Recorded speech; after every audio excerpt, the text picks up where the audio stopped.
আবারও ডাব্লিউডাব্লিউইতে ফিরতে চলেছেন জন মক্সলি অর্থাৎ ডিন অ্যামব্রোজ। আর ডিন অ্যামব্রোজ ব্যাক করবেন ব্রক লেসনার এবং রোমান রেঞ্জের রেসেলমেনিয়া 38-এর ম্যাচটিতে। আর এইটা কোনো প্রেডিকশন নয়, বরং এইটা স্পয়লার। আর এই স্পয়লারটি দিয়েছেন পল হেইম্যান। আপনারা যেমনটা জানেন, বর্তমান সময়ে AEWতে রয়েছেন জন মক্সলি অর্থাৎ ডিন অ্যামব্রোজ।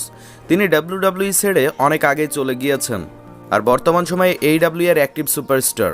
আর এইদিকে ডাব্লিউডাব্লিউ ম্যানেজমেন্ট প্ল্যান করছেন রেসেলমেনিয়া 38-এর জন্য ব্রক লেসনার এবং রোমান রেঞ্জের মধ্যে winner takes all championship unification match. তো এই ম্যাচটিকে ঘিরে স্পয়লার দিয়েছেন পল হেইম্যান। আর সেই স্পয়লারটি আপনাদের স্ক্রিনেই দেখতে পাচ্ছেন। আর সেইখানে একটা বিষয় ক্লিয়ারলি দেখানো হয়েছে যে ব্রক লেসনারকে হারিয়ে রোমান রেঞ্জ তিনি ডাবল চ্যাম্পিয়ন হয়েছেন। শুধু যে ডাবল চ্যাম্পিয়ন হয়েছেন এমনটা কিন্তু নয়। পল হেইম্যান তিনি এত চালাক একজন মানুষ, তারপরেও তিনি যে ফটোটি পোস্ট করেছেন সেটারই একেবারে কর্নারে, পেছনের কর্নারে দেখা যাচ্ছে জন মক্সলিকে অর্থাৎ ডিন অ্যামব্রোজকে।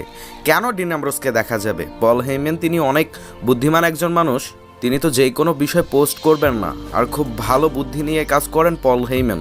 তিনি যে কোনো বিষয়ের কিন্তু স্পয়লার দিয়ে দেন। তো সেইখান থেকে ব্রক লেসনার এবং রোমান রেঞ্জের উইনারকে ঘিরে যে ফটোটি পোস্ট করা হয়েছে সেখানেই কিন্তু জন মক্সলি অর্থাৎ ডিন অ্যামব্রোজকে দেখানো যাচ্ছে। তো পল হেইম্যান এই বিষয় দ্বারা আমাদেরকে কি ইঙ্গিত করছেন?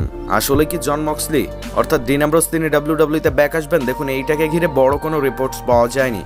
তবে পল হেইম্যান তিনি রিপোর্টস এড়িয়েই চলেন, বরং নিজেই রিপোর্টস তৈরি করেন। তো সবকিছু মিলিয়ে বোঝা যাচ্ছে যে হয়তোবা জন মক্সলি অর্থাৎ ডিন অ্যামব্রোজ তিনি আসলেও আসতে পারেন